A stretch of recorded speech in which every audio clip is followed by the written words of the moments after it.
Okay, welcome back, everybody. Hope you enjoyed afternoon tea or breakfast, as it is for some people. I think it's your breakfast time, isn't it, Brian, right now? Yes, it is Yes, indeed. it is. Okay. So yeah, welcome back to Brian. He's by no means a stranger to GSE, and really looking forward to his session where he's going to be talking about addressing the top three concerns around privileged users. So for the purpose of feedback, this is session 1AE. So if you haven't completed previous feedback for other sessions, do get those in as soon as you can. So without further ado, Brian, the stage is yours. Just let me know when you want me to roll through the slides. Okay, thanks. Good morning, or should I say good afternoon, everyone. Today's presentation, excuse me. Sorry about that. Somebody was knocking on my office door. Today's presentation is going to be on addressing the top three concerns with privileged users. My name is Brian Marshall, and I'm the president of Vanguard Integrity Professionals. Next slide. Jamie, are you there? I am, but I'm just the next technical difficulty. Moving forward in the slide. Okay, there we go. All right. So the agenda today, first of all, introduction of me. Hi, again, I'm Brian Marshall. We're going to go over the intent of this session. We're going to do a quick overview of what makes a user privileged. I snuck in a couple things here at the very end, one of them on a basically a penetration of the Marriott hotels, and I'll talk more about that when I get there. Then we'll go over the top three concerns with privileged users and why we care and what we can do about them. And then I snuck in something bonus at the end as well about looking at a vulnerability that all of us should look at, and then I'll take questions. Next slide. So really the purpose of this presentation is to remind everybody that in this day and age, we have to look at our privileged users. And hold on one sec. Melt. Sorry, somebody's moving around in my office. And so we need to look at and understand that privileged users are important for us as an organization to look at. We need to identify them. We need to understand why they present a risk. And then most importantly, we need to know as security personnel what we can do about these privileged users from a security perspective moving forward. Next. So what is a privileged user? Well, according to the NIST cybersecurity framework, a privileged user is an authorized and therefore trusted user who performs security related functions that ordinary users are not authorized to perform. Okay, so basically a privileged user is a user with privilege. Thank you, NIST, for that very complete description of a privileged user. Next. For our purposes, we have to ask ourselves, what is a privileged user on our system? And if you go out and you talk to 10, 15, 20 different security personnel, you'll probably get 10, 15, or 20 different answers. But the reality of it is that most people, when answering this question, will answer the question from the perspective of the ESM they're running on. So if you ask a RACF administrator, who are the privileged users on your system, they're going to say, well, we have system special. They might then go in and add, well, there's some people that have operations, and you might consider those that have audit or RO audit. But and if they're really smart, they might even throw in, and if they have class auth to a class, they'll say those are my privileged users. If you ask an ACF2 person, you're likely to get, well, probably somebody with security, non-cancel, audit, leader, maintenance, security, read all, command propagation, dump auth, job from. They're going to give you a number of different answers. But again, the answer comes from the perspective of the ESM. And if you ask a top secret person, they'll probably start off with saying, well, anybody with the admin AC. Oh, yeah, you've got the MSCA, the ZCSA, the SCSA, the DCA, the LSCA. And they might even throw in, yeah, but then there's these missed privileges as well that come into play. But every answer you get from the security administrators is based around the security product that they're using. But that isn't just what makes a privileged user. Next slide. When we talk about privilege on our system, we have to start asking ourselves, well, what about people who have access to the USS system? What about BPX super user, UID 0? And then we can go on from there. What about users that have update access to an APF authorized library? What about those that have access to the IRR profiles that allow them to set and change passwords? What about those that have access to digital certificates? What about those who have the ability to copy and move any file on the system because they have the ability to go after the storage admin profiles? What about those that have the dynamic profile access in the facility class, the CSV profiles? What if they have access to surrogate? Now we've got a whole another set of things to look at, which, by the way, if you're ever doing an analysis of your surrogate class, please remember that surrogate classes do cascade, so that if I have access to Jamie's ID and you have access to my ID, you therefore have access to Jamie's ID, because you can submit a job under my authority, which then submits a job under his authority. So we have to start looking at this. And what we suddenly start realizing, by the way, somebody, probably me, spelled surrogate, I think, wrong on that slide. Anyway, update access to LinkLib, APF, LPA, ProcLibs, ParmLibs. And then we start talking about users that have access to update SMF datasets. Well, that's not privileged, right? Well, actually it is. If they can go in and change the records that are used to track what people are doing, that's a privilege. And then we start talking about access to third-party products and other products on the system, like Kix. If you have access to update a SIT, are you privileged? Next slide. I was sitting here hitting my key trying to move it forward. And then we start talking about DB2 and MQ and cryptographic services and the ICSF keys and the CF keys, and the list goes on and on and on. And the point of these last couple slides was simple, and that's this. Privilege should not be looked at from the myopic view of the ESM. You need to look at privilege from the view of, is this a capability of a normal user? And if the answer is no, consider the user privileged. Next slide. So one of the reasons why we talk about this, why do we care about privileged users? Well, we care about them because at the end of the day, privileged users have the highest access and authority across our systems. And if their ID gets compromised, then the person who compromises their ID has access to do everything that that individual could do. A good example, and this example fell out of some stolen or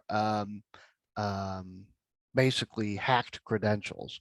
This is a Marriott breach. It actually happened back in 2015, so it's only 6 years old. I know 6 years is a long time in this industry, but I bring this one up because it makes me laugh every time I think about it, because I'm a System Z guy. I love our platform. And by the way, I saw an article the other day that said that System Z was expected to not only not decrease over the next 8 to 9 years, but that through 2029, we are going to see an increase of processing and capabilities of our platform. In other words, through 2029, at least, our platform will grow. And that's a good thing for us, because as we all know, we kind of like to work and we like our jobs, and this is an important platform. And so it's good to see positive news coming out rather than the negative news that's been coming out since long before the year 2000 that our platform was going to die.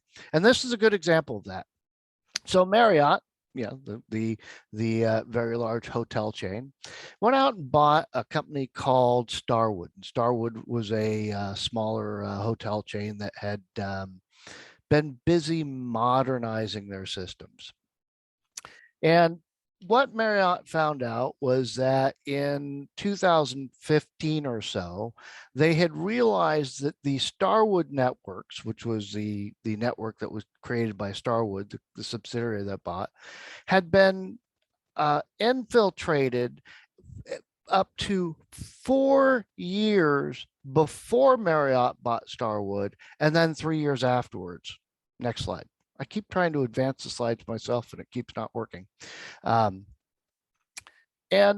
the former CIO of technology, the former SVP of technology of Starwoods, when Marriott bought the Starwood chain, they announced that some of their processing was going to be kept on the mainframe.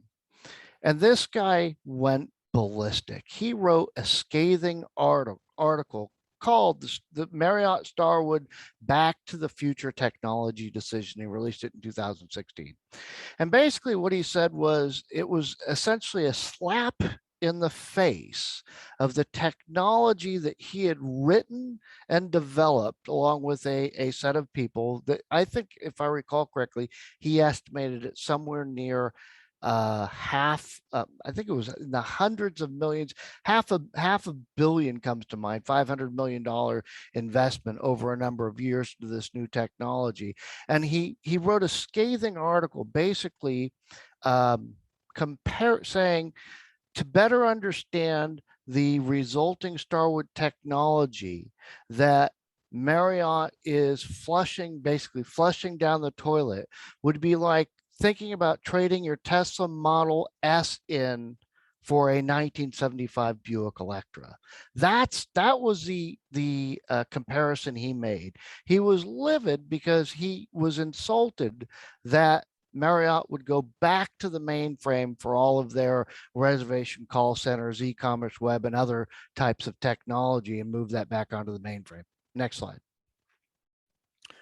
So that was October 13th, 2016. Yeah, and I was right. It's actually on this next page. It was a $500 million Starwood investment. So he basically, in this 2016 article, basically eviscerates Marriott for their use of what he termed 1970s mainframe technology. Next slide. But it turns out the joke was on him, because it was actually in 2018 that the Marriott organization released a statement letting the world know that the technology that this guy had written was the actual reason and method by which the company had been exfiltrated.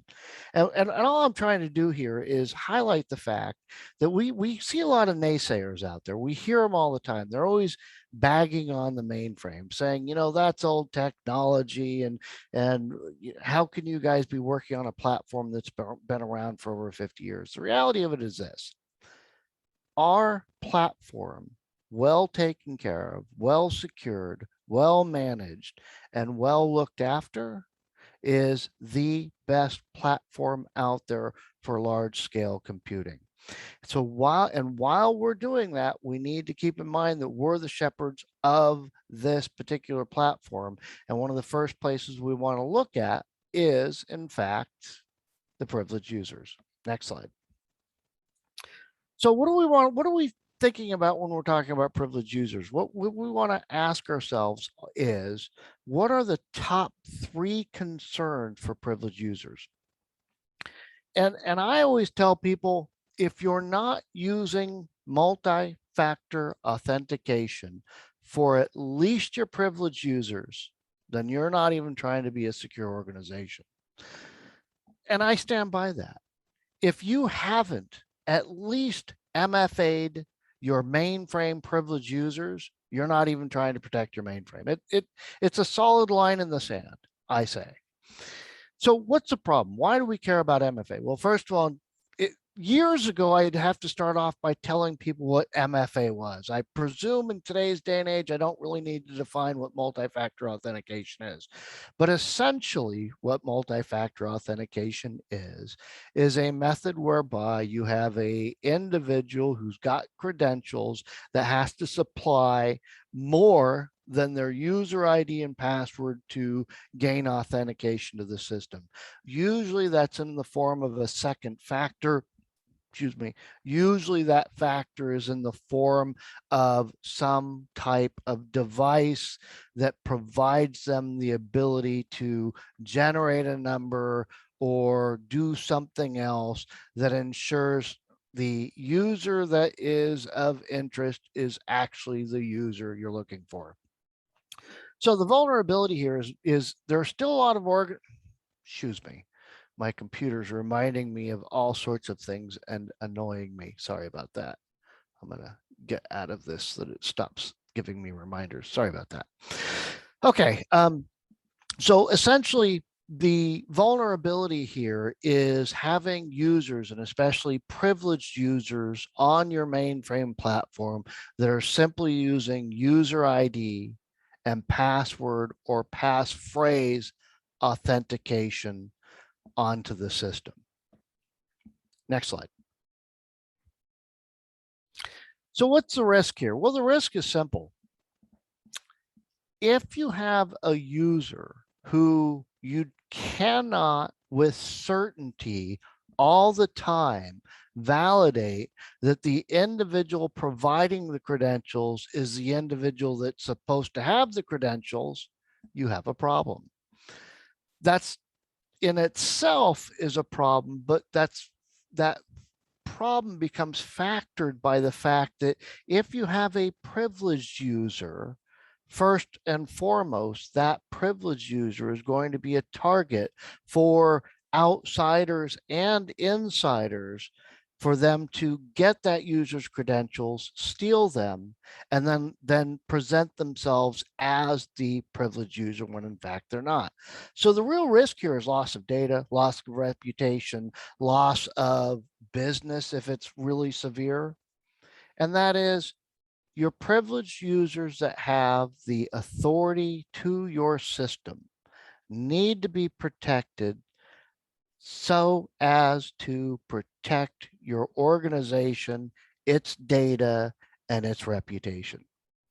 So MFA is important. Next.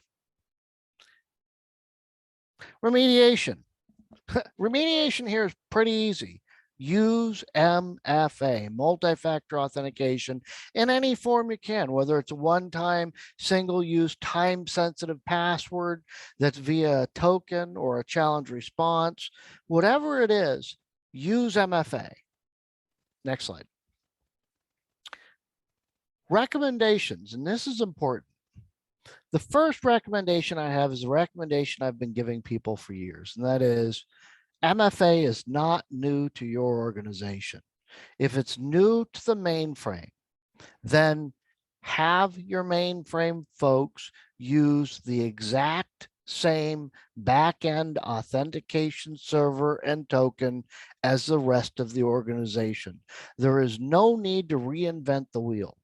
The mainframe will support any and all tokens, applications, and sources of multi-factor authentication that the distributed folks use, including going right through some of the Microsoft available authentication methods. The important thing to remember here is it used to be that MFA was expensive. When I go out and talk about this, people say, oh yeah, MFA is great. But you know, those RSA tokens, we have to pay $20, $25 per employee. And you know, the employees lose them and they leave them at home and they drop them and break them. And we have to renew them every 2 years because they obsolete themselves. MFA is far too expensive on a per employee basis for us to implement that. Well, it's just not true anymore. It's absolutely not true that MFA is that expensive. As a matter of fact, I'm sure all of you are aware of this, the most common MFA device available to people today is the cell phone. You can get MFA on your cell phone via a application, a soft app that runs on it, basically a soft token. You can have an application call your phone. I use this with one of the customers I work with. Every time I go to log in, there is no MFA application other than on their end. Their end application, their back end authentication server knows to call my phone, and if I answer and press the number 1, it knows that I've authenticated myself. And if I don't answer or I press the wrong button, I don't get in.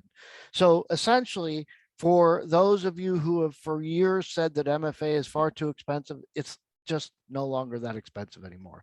So use MFA. Next slide. The next thing we see when it comes to privileged users is organizations tend to fundamentally trust their privileged users. And I understand that. I have actually a couple of sysprogs that work with me, and I inherently trust them. I also have an IT staff here, and I inherently trust them. But I still watch what they do. And the reason for that is, well, not only do we live and work in Las Vegas, so fortunes can change quickly. I'm kidding.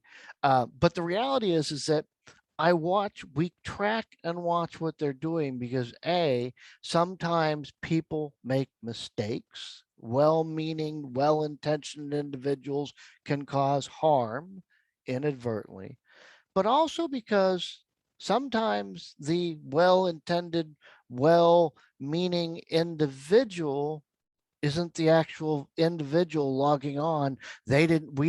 That person doesn't use MFA because they remove themselves from the category of people required to have MFA, and someone stole their credentials. So going back to number 1, make sure your privileged users have MFA credentials so that you have a higher level of assurance the person presenting the credentials are that individual. But number 2, once they get on, monitor the heck out of them.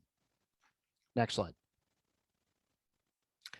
So when it comes to monitoring individuals or the lack of monitoring individuals, the problem here is that because we tend to have a complete faith in our privileged users, we tend to not pay as much attention to what they're doing.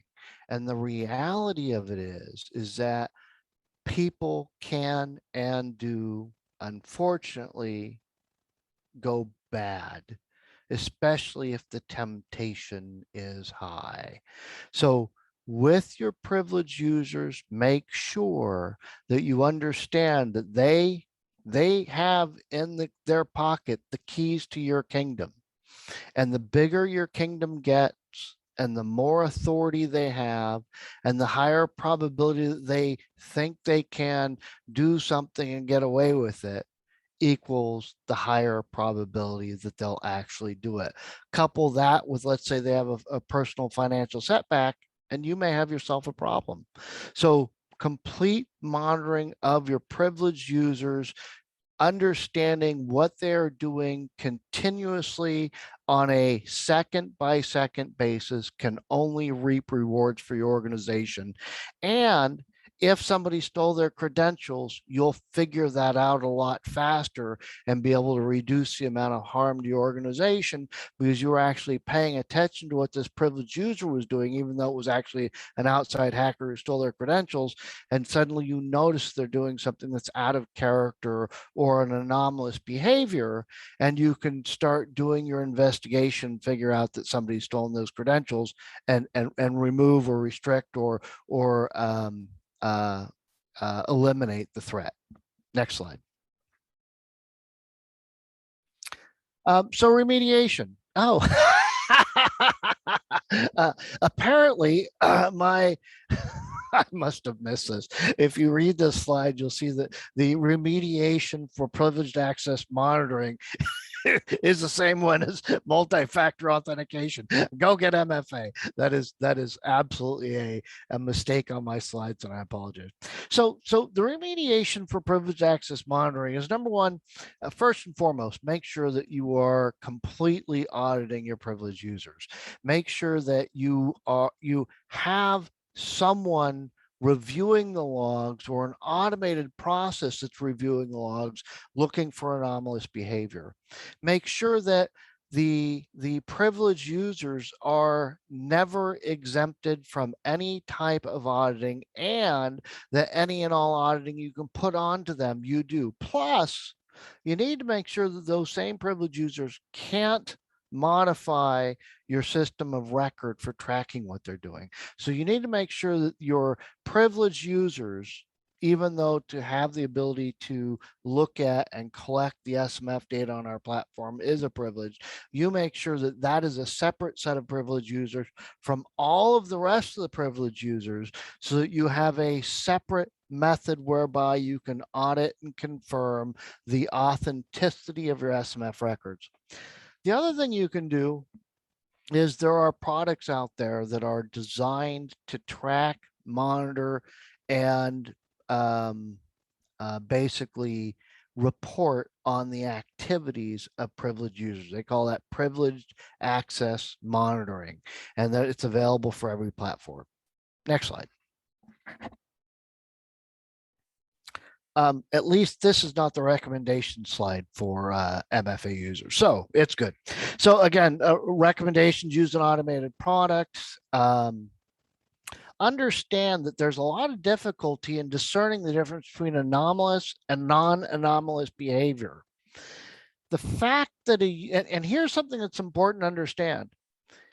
A lot of times, because individuals who are doing production work on our systems have this thing called a change control record that says, here's what you can go look at to find what it is I'm working on and all the approvals related to it.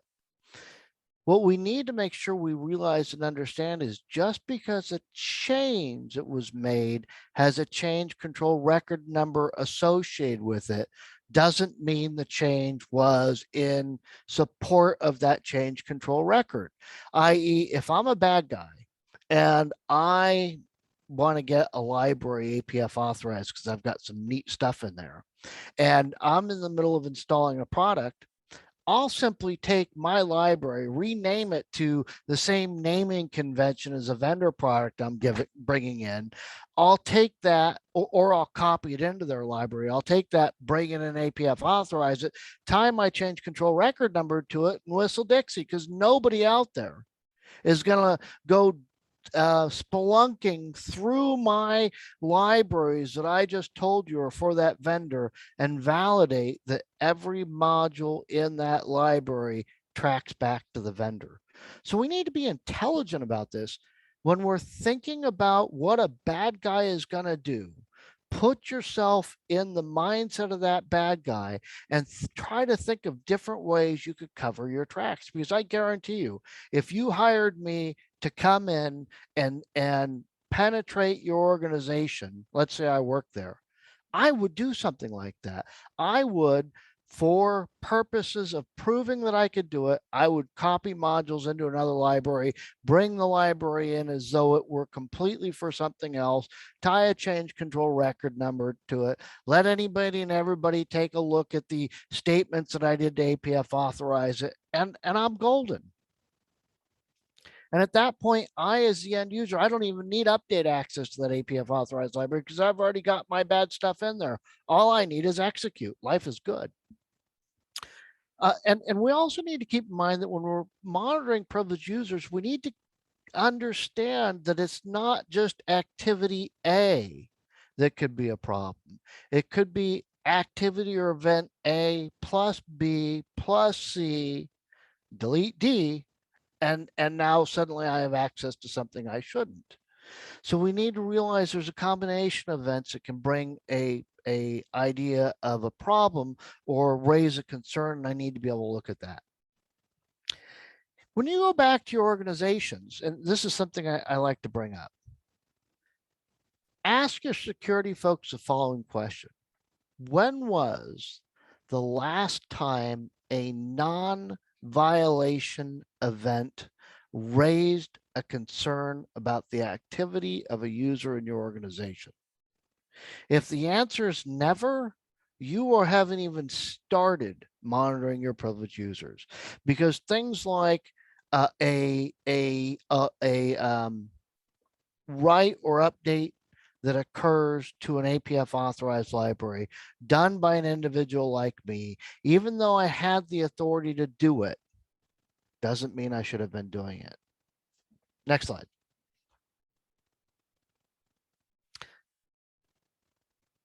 The third thing we need to talk about when it comes to privileged users is over provisioning of privileged users, both in terms of the number of users that have authority and the authority granted to the privileged users themselves. The problem here is this. Actually, next slide.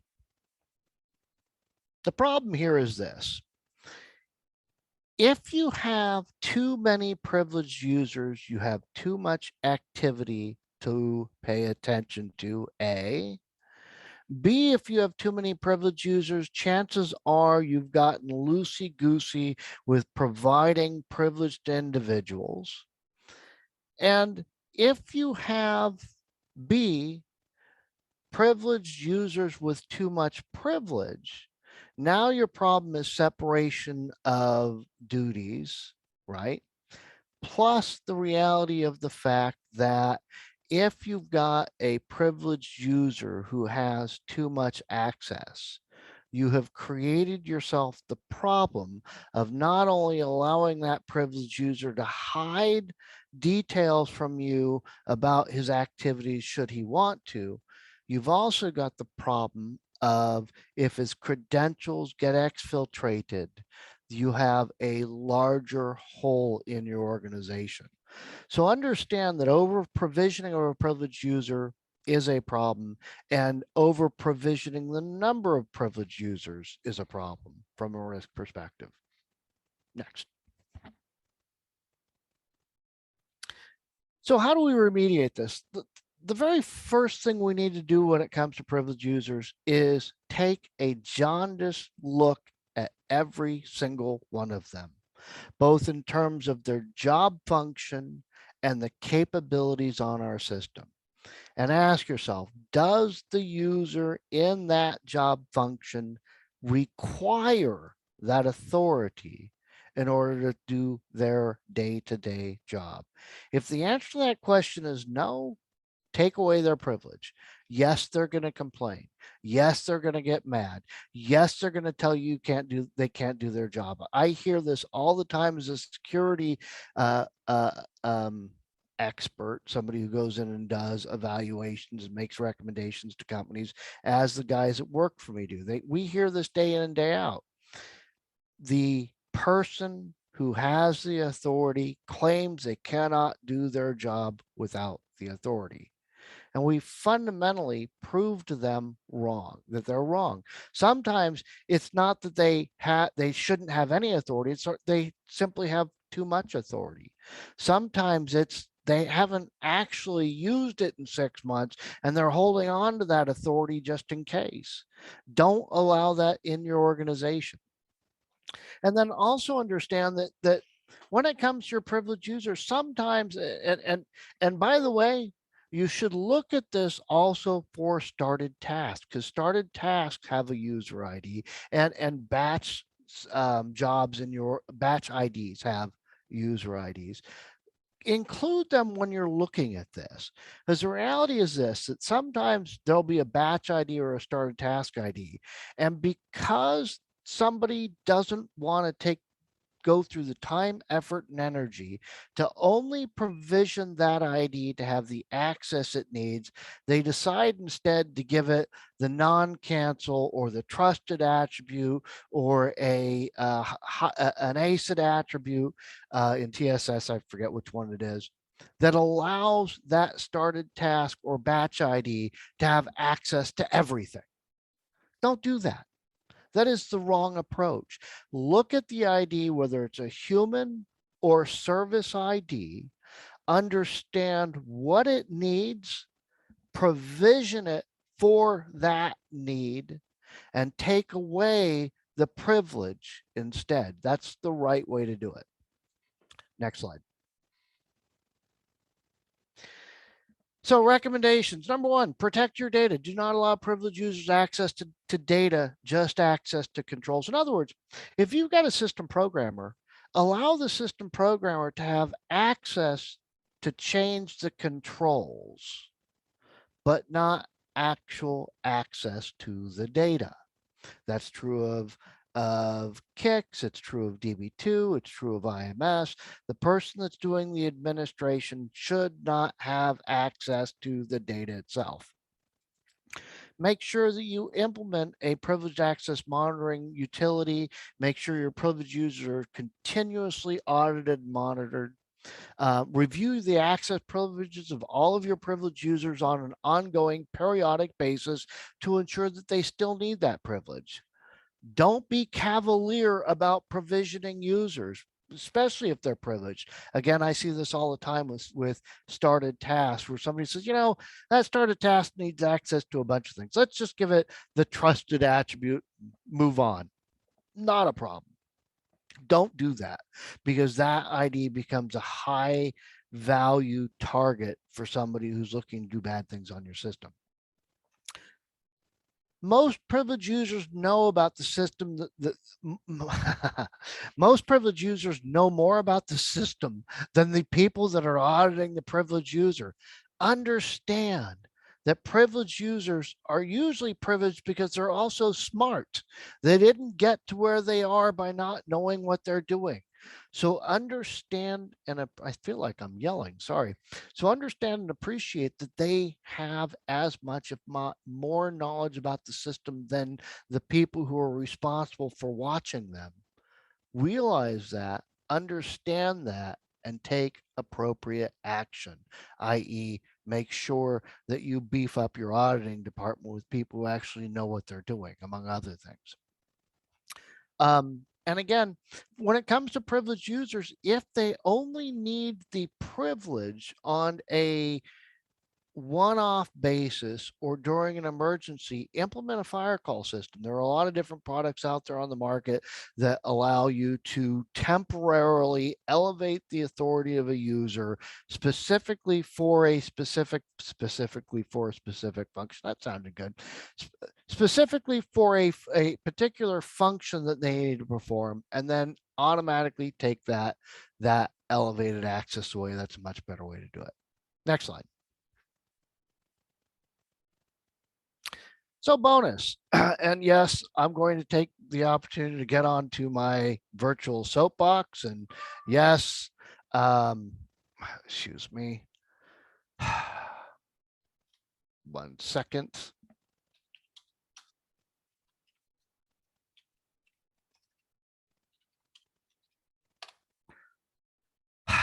I really need, sorry about that, folks. I really need to learn to shut everything on my computer down, because people that I work with will find a way to get a hold of me and annoy me while I'm in the middle of doing a presentation. Even though my phones are on do not disturb, I've got a red light outside my office. Do not bother me. They think, hey, maybe I'll IM him. That'll get his attention. Sorry about that. All right. So yes, so I'm going to get onto my virtual soapbox, and yes, for those of you that know me, I need a virtual soapbox to see over the virtual podium. Yes, indeed. And next slide. This isn't about privileged users. This is about security in your organization. I call this a bonus slide because it had nothing to do with privileged users, other than it has everything to do with the security of your organization. I am surprised, annoyed, sometimes aggravated by how easy it is for us as a organization that, and I'm sure that the Mark Wilsons of the world and the Bob Hansels of the world, the other individuals that do this kind of work feel the same way. And that is, when an organization comes and hires us to run an assessment and then penetrate your system, I am constantly astonished at the number of organizations that didn't start with the absolute basics. APF authorized libraries, including linked list libraries, if link auth set to linked list in your IEA sys XX member. I really want to tell people, protect your authorized libraries. Before you go look at what privileged users are doing, protect your authorized libraries. It is so important within your organization that the number one easiest vulnerability for me and others to take advantage of, people still aren't protecting. I don't know why. I've been saying this for years and years and years. Audit your APF authorized libraries. Look at who has access to them. Ensure that update or higher access is severely limited. Watch out for people like me who work for you, who decide to slip modules in there that they can take advantage of and call anytime they want through an execute, which they do. I cannot tell you how often it is, it's a lot, that when we go out and do an assessment, we either find APF authorized libraries that are wide open. People sometimes, yes, we've come across them in warning mode. We've come across them where it was alter access to the world. We've come across them where there was a GAC entry that gave everybody access alter. We've come across them where they're wide open so that anybody can issue the command to actually add an APF authorized library dynamically. Stop. Look at this. Understand how vitally important it is to the security of your organization and go fix it. Next slide. Again, check this first. It is, our system was designed to be highly available, with high integrity and the ability to be highly secured. But if people aren't starting with the basics, and that is cover your APF authorized libraries, your linked libs, your linked list, I can say that easily, your proc libs, your parm libs, and your privileged users, if you're not just doing that, you have opened yourself up for the high probability of not only an external individual coming in, but an internal individual taking advantage of it. Next slide. Vulnerability. Wow, I didn't spell that correctly either. Hey, all sorts of little tidbits for you guys to point at and say he didn't spell vulnerability correctly. I'm giving him a 3 questions. Thank you, Brian. Yeah, any questions from anybody? We can unmute your line as well if you wanted to ask a question, or if not, just pop them in the chat. So, Brian, while we're waiting for questions to come through, I thought it was a really good presentation. This is a topic that is very dear to my heart because I've been involved in quite a big project around which was risen on the back of an internal audit finding around the lack of management around privileged users, and a lot of good stuff came about that to remediate it. And one of the things that I'm a big fan of, and I know it's quite controversial, is session recording. Yeah. For all privileged users, because there was I was knocked down at one point, not physically, but like told, nah. But I said, okay, think about if you've got a camera that's like watching you, you're less likely to commit a crime or do something bad or something that's damaging.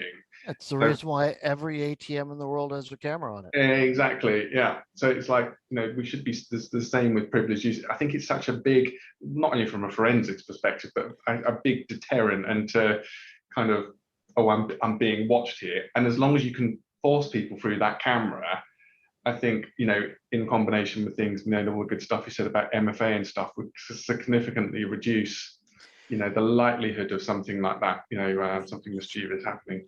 So I agree with you wholeheartedly. And I will tell you that here in Vanguard, we have have had a product installed for years, records everything. It's a 5-second snapshot. Every employee in this company knows it. I tell them the day I hire them, listen, anything you do on your computer that is a Vanguard computer is going to get tracked. It's going to get monitored. And the only time that's turned off actually is when we're doing penetration testing and assessments of other organizations from our own laptops. We turn it off then because we don't want to be able to see it's for some reason companies get a little touchy when you tell them you're recording the information of how you may or may not go about assessing and penetrating their system. So our professional services guys and the guys that do that for a living, we turn that off while they're doing that. But outside of that, every person in R&D, every person in finance, all of my IT guys, they know I'm collecting this information and they know I periodically go through and review it. And I hate doing it. It's a boring activity, but a necessary one. Yes. Yeah. Paul Buckley raises a question. He says, what's the cost of MFA on the mainframe side? It's actually not that expensive. So IBM vis-a-vis RACF has a multi-factor authentication. I know Rocket's got one. I presume BMC's got one. I know CA's got one, and I've got one.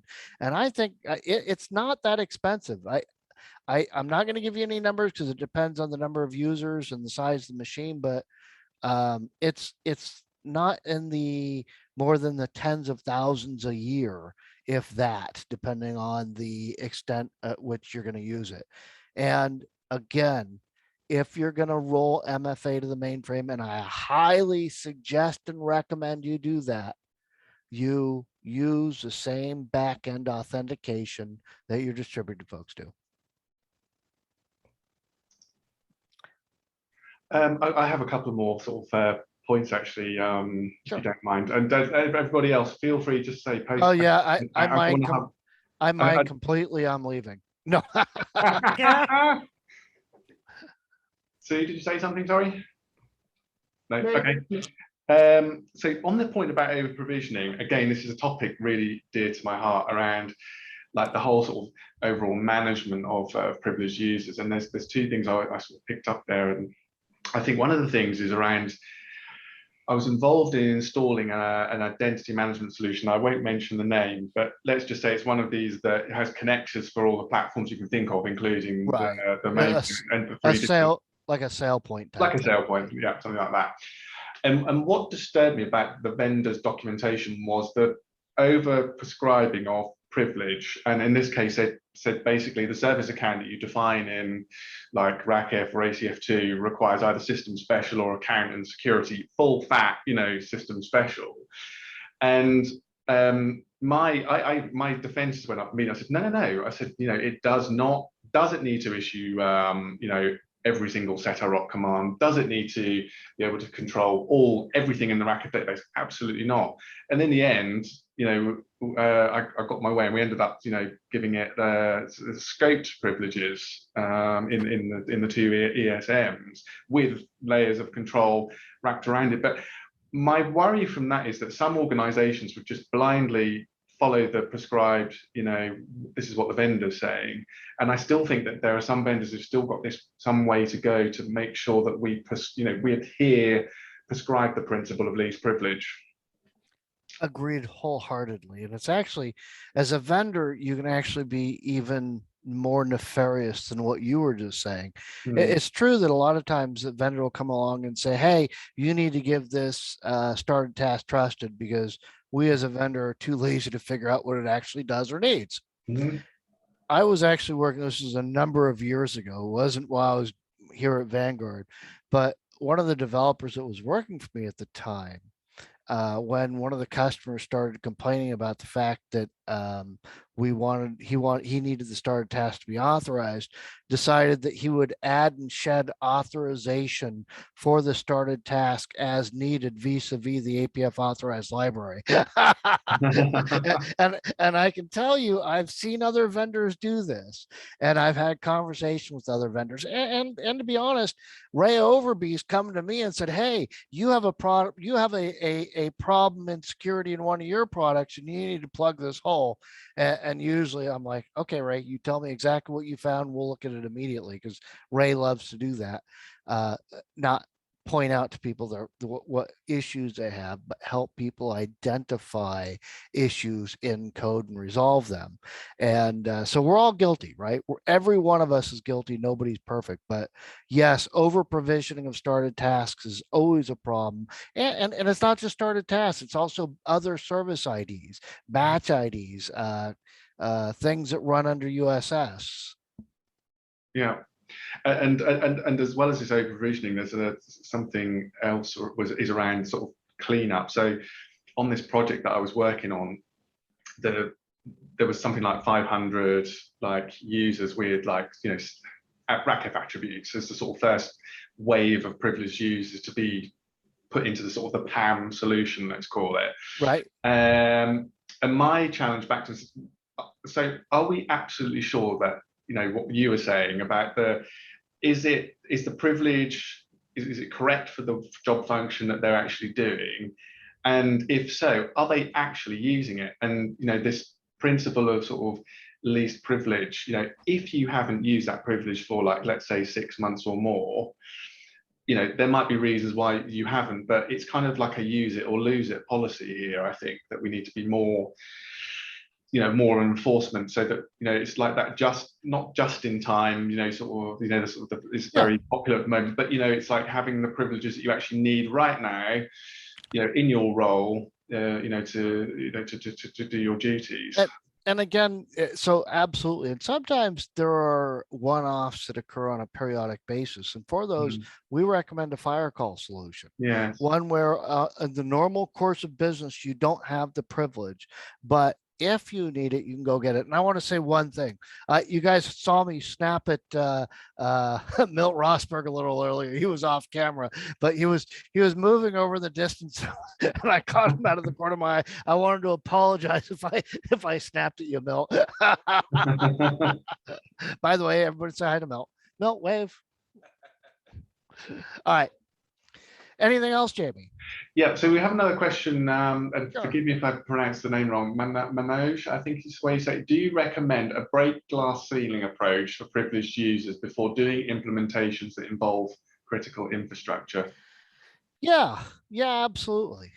Any type of method that you can use to limit the day-to-day authorities or privilege provided to a user, yet still provide them the method to do their job in an emergency, because we'd be foolish to say that emergencies didn't occur, that something isn't going to happen that's going to require extraordinarily privilege from an extraordinary user who knows how to resolve the problem.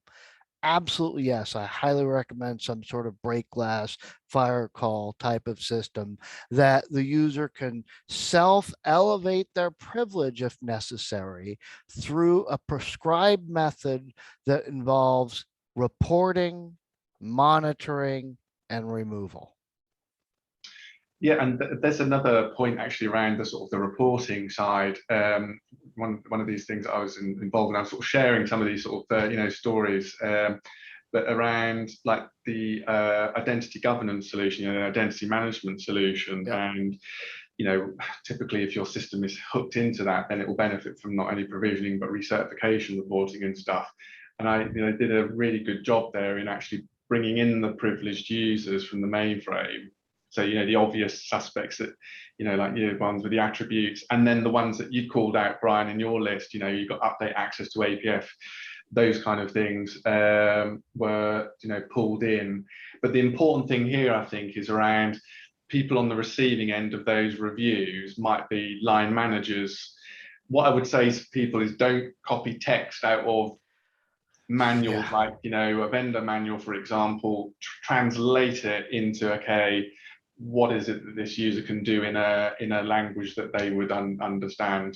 So they could sabotage the system, something like that, and cause lots of fun, you know, X, Y, Z, something that's, yeah, that means something that they can make it. There you go with your Z again. It's Z. Sorry. I know you guys call it the English language, but hey, I wanted to say something, and that is this.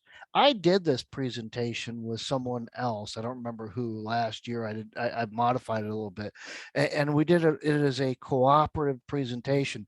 I got to say, you've done a much better job than anyone else I've done one of these presentations with just in the last 10 minutes, bringing up your own work experience. You should do one of these with me sometime, Jamie. Well, you have given me a bit of inspiration, actually, because maybe I should share some of my experiences in projects. You should. You Yeah. should. You absolutely should. You're doing it. Yeah, I'm enjoying listening to you right now. Thank you. Well, the thing is, interesting. It was the project was very controversial because it's sort of listening to you, Brian, some of your recommendations and stuff, and forcing the wrong word, but putting people through MFA or through some kind of PAM solution is very controversial, isn't it, with the mainframe community? And I don't know why that is, but if you say to a systems programmer, right, from now on, you are going to be subject to X, Y, Z when you're doing your job, like session recording or check out a password, something like that. It's controversial still, isn't it?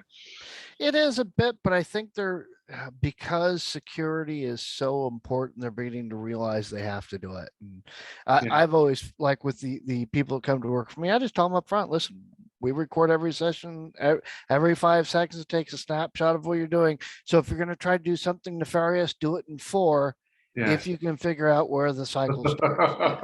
Yeah.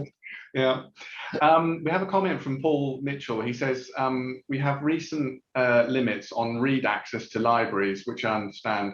As a sysprog, I'm sometimes asked to add a library to APF for, say, IMS, which I used to be able to list, but now I can't. Is there a danger here?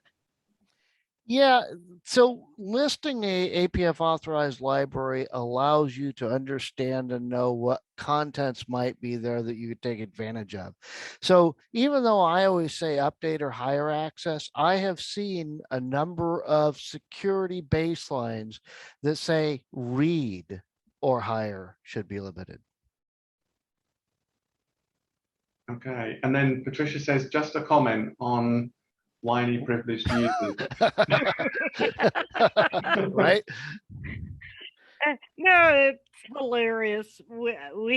We have a method by which, like the systems guys have got to check out like a fire ID, and they have to fill out the change forms and the reasons for it, and they absolutely hate doing it. And one of the things we attach that to is the CEDA command for CICS. Right. And they were just complaining. They didn't want to have to do that anymore. It was such an impediment to them getting their job done. So I pulled up one of my privileged user listings and went back to see. The last time they had used the CEDA command had been 5 months prior. I'm going, well, if that's an impediment to getting your job done, I need your job. Seriously. And my gosh. But we go through this argument once a month over some resource. And the reporting is essential because you can rebut it real quick. Right. Yep, and I agree with you. Because we require our R&D folks here to fill out forms anytime they make a change to the product, and they have to talk about if this is to one of the libraries that our customers are going to APF. Was this module AC1 linked, and if so, what did you change in the module? And then we force them to go through a review process, and they're always complaining that their job is getting more and more difficult to do because of the amount of paperwork they have to fill out. My response is, you still get paid by the hour, so stop complaining. Yeah. I'm the one who has to suffer the loss in productivity. If I'm willing to do that, it must be important. Well, it's hilarious because I migrated into my current position from many, many years as a systems programmer. So when they come with these reasons, it's like, no, there's another way you can do that, or you shouldn't be doing that. So it's just, and you're right. I don't get paid by the hour, but if that's what my day is, dealing with all the complaints, I get paid for it. Yeah. At the end of the day, hello. Yeah. Hey. So I'm just in a conference. I'm just in a conference as well at the moment. So we're just waiting for that to finish. But there we go. Excellent. All right, I think I'm done, right? Jamie? GuideShare Europe GSE conference. Yeah. I've been taking for most years over the last few years. So it's excellent, Andrew. Quite good. Hey, thanks, gentlemen. Cheers. Thank you very much, Brian. to- Don't forget, this is. I think they're just finishing off now, so that's good. So I can say goodbye. So Andrew on mute now. So this is session 1AE. Please give feedback for Brian. And Brian, thank you so much as ever for your contribution. I really enjoyed the session, and maybe we should do a double act someday. So yeah, if you could leave feedback, please, and don't forget that there are the GSE day has not ended yet. At 5 o'clock, we have a keynote from Chris Booth from NatWest Group. And I've just had a quick look at the synopsis, and it looks really, really interesting, actually, a big mainframe site. So well worth attending if you can. And then we have a break between 6 and 8 o'clock, just for things, basic things in life like dinner and sorting other things out. And we will resume at 8 o'clock if you're interested for a quiz night. So we did this last year. It was really, really good. So hopefully you'll be able to join that. If you can't, we'll be back again tomorrow, the conference at 9 o'clock tomorrow morning.